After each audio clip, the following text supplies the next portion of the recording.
Everyone has a story, and some of them are true.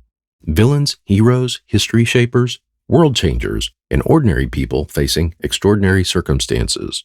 Hear their stories and learn about life, hope, courage, strength, wits, what to do, maybe even what not to do.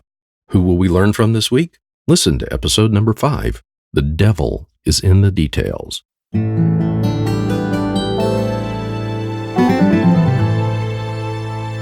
Far removed from his own war-torn country, Ricardo believed he'd found sanctuary in Argentina.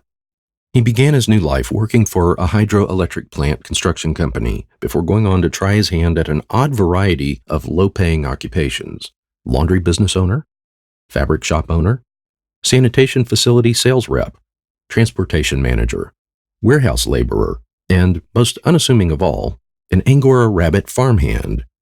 He'd once been ambitious, very ambitious, but things had changed. Despite Ricardo's inability or indifference to hold down a steady job, he earned enough to bring his entire family to Buenos Aires. He eventually settled down to work as a welder and mechanic in an automobile factory. Attentive to details, he knew how to work his way up through the ranks. He'd done this before. He was resourceful, followed instructions precisely, and was recommended for promotions. Soon, Ricardo was once again the head of his department. For the next several years, Ricardo enjoyed the peaceful, responsible life of a suburban father, raising his family with his equally loyal wife, Vera. In 1953, she gave birth to a son, their fourth, prompting Ricardo to put down roots in Buenos Aires, to build a modest home where he believed they could live out their years in safety and security.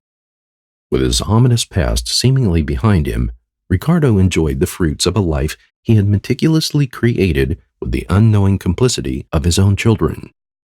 He became so at ease with his new lifestyle, he began communicating with other fugitives of the terrible war, some who shared similar backgrounds.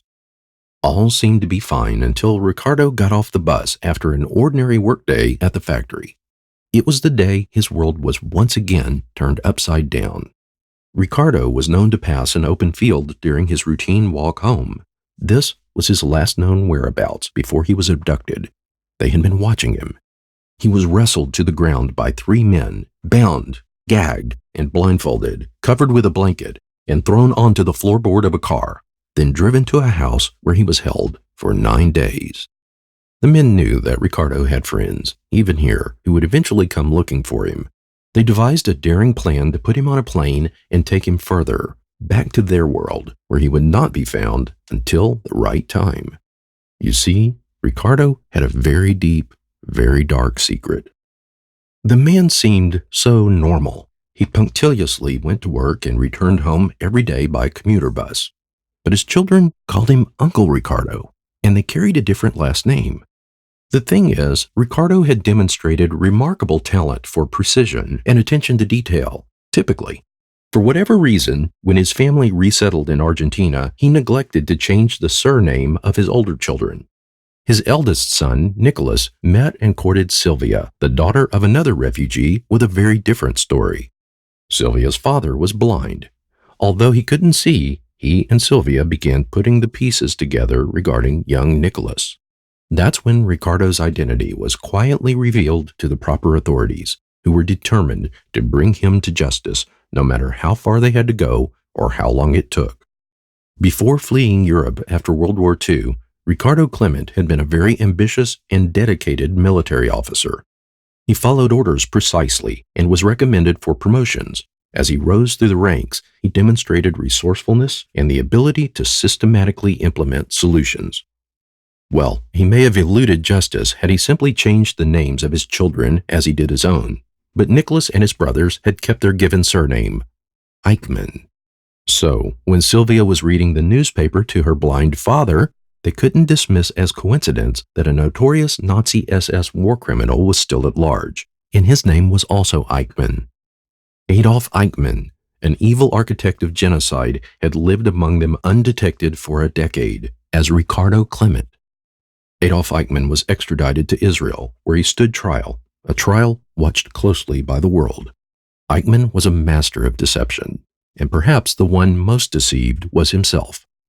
Eichmann worked as a transportation administrator in Jewish affairs for the Nazi government. Revealed in his own recorded statements, he was no ordinary recipient of orders. Eichmann was part of the thinking process, an idealist, a bureaucratic mastermind overseeing the forced deportation and systematic extermination of millions of Jewish civilians. Men, women, children. He held no remorse for his actions. Eichmann's only regret was that they failed to eradicate all of Europe's Jews. He candidly stated, "We didn't do our work correctly. There was more we could have done." In Hannah Arendt's 1963 book, Eichmann in Jerusalem, she regarded him as the archetype of evil and coined the phrase, the banality of evil. Arendt reflected on the nature of this particular manifestation of evil, not on the grounds of psychopathy, but because he was so normal and completely sane. His crimes were not committed out of avarice, though he held an avowed, controlled, and impersonal hatred for Jewish people. It was a matter of professional ambition for Eichmann. What brought him here was his efficiency, his attention to detail, his obedience to the law, however twisted. An Israeli tribunal convicted Adolf Eichmann in 1962. Shortly before midnight, on Friday, June 1st, his neck was fitted with a noose. The man who called himself Ricardo calmly said his last defiant words in German. Then he made his swift descent from the scaffolding into the dark pit of the gallows and into his eternal fate. And that was the end of his story. You're listening to the Everyone Has a Story podcast, a production of realmedia.us. I'm Rodney Powell. How about sharing it with a few good friends? Better yet, share it with your kids. No doubt, this story will give you something to talk over. So why talk about a character like Eichmann? That's a fair question.